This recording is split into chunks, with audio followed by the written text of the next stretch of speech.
નમસ્કાર. ચાલો આજે વાત કરીએ એક એવા મહાન સંતની જેમણે આજથી સદીઓ પહેલા એટલે કે 18મી સદીના ગુજરાતમાં માત્ર ભક્તિના જોરે આખી સામાજિક વ્યવસ્થાને પડકારી હતી. જી હા, આપણે સંત શિરોમણી મૂળદાસ બાપા અને એમના ક્રાંતિકારી વિચારોને જરા નજીકથી સમજવાના છીએ. આ એક જ વાક્ય, હરિને ભજે તે હરિનો થાય. બસ આ જ વાક્યમાં સંત મૂળદાસ બાપાના સમગ્ર જીવન અને એમના ઉપદેશનો સાર આવી જાય છે. કેટલો સાદો પણ શક્તિશાળી વિચાર છે નહીં? કે ઈશ્વરની ભક્તિમાં કોઈ જાતના ભેદભાવ કે ઊંચ નીચને સ્થાન જ નથી. મતલબ કે જે કોઈ સાચા દિલથી ભગવાનને ભજે, પછી એ ભલેને કોઈ પણ જ્ઞાતિનો કેમ ના હોય, એ સીધો ભગવાનનો થઈ જાય છે. તો આ વાતને બરાબર સમજવા માટે આપણે થોડુંક સમયમાં પાછા જવું પડશે. ચાલો જરાક કલ્પના કરીએ 18મી સદીના ગુજરાતની. એ સમયની જ્યારે સમાજ એકદમ કડક જડ નિયમોમાં, ખાસ કરીને જ્ઞાતિ પ્રથાના નિયમોમાં જકડાયેલો હતો. જુઓ, અહીં બે તદ્દન અલગ ચિત્રો દેખાય છે. એક તરફ એ સમયનો સમાજ હતો જ્યાં વ્યક્તિની કિંમત, એનું માન-સન્માન બધું એના જન્મના આધારે નક્કી થતું. આબડછેડ જેવી કુપ્રથાઓ તો જાણે સામાન્ય વાત હતી. અને બીજી તરફ આ બધાની સામે ઊભા હતા સંત મૂળદાસ બાપા. એમનો સંદેશો એકદમ સ્પષ્ટ અને સીધો હતો.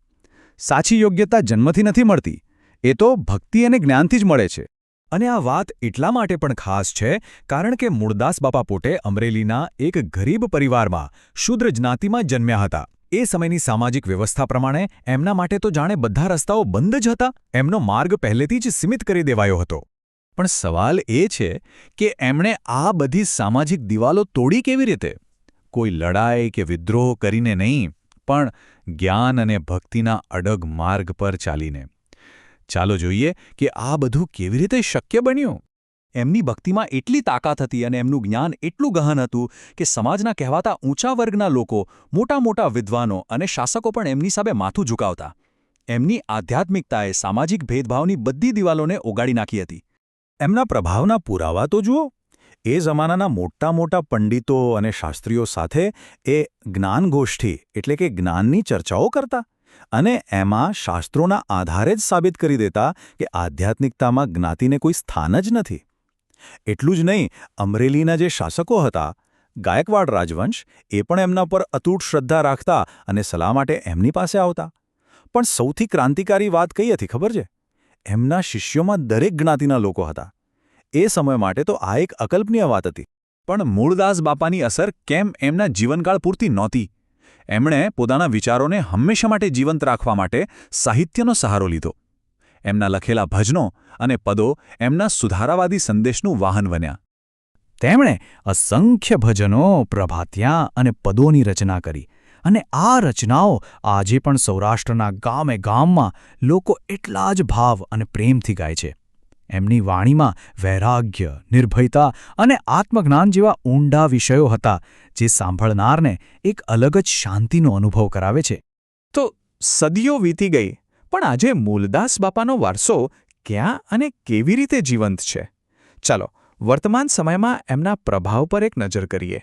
આજે પણ જો અમરેલી જઈએ તો ત્યાં આવેલી એમની જગ્યા એટલે કે એમનો આશ્રમ એ ખાલી એક ઐતિહાસિક સ્થળ નથી. એ હજારો શ્રદ્ધાળુઓ માટે આસ્થા અને ભક્તિનું એક ધબકતું કેન્દ્ર છે.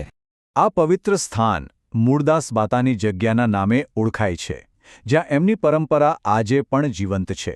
દર વર્ષે અહીં સંતવાણી અને ભજનના મોટા મોટા કાર્યક્રમો થાય છે અને હજારો અનુયાયીઓ એમાં જોડાઈને એમના વારસાને આગળ વધારી રહ્યા છે. તો આખી વાતના અંતે આપણે ફરી એ જ મૂળ મંત્ર પર પાછા આવીએ છીએ: હરિને ભજે તે હરિનો થાય. આ એક જ સૂત્રમાં સંત મૂળદાસ બાપાના જીવન અને દર્શનનો આખો નિચોડ છે. એ જ સંદેશ જે એ પોતે જીવ્યા અને બીજાને જીવતા શીખવ્યો.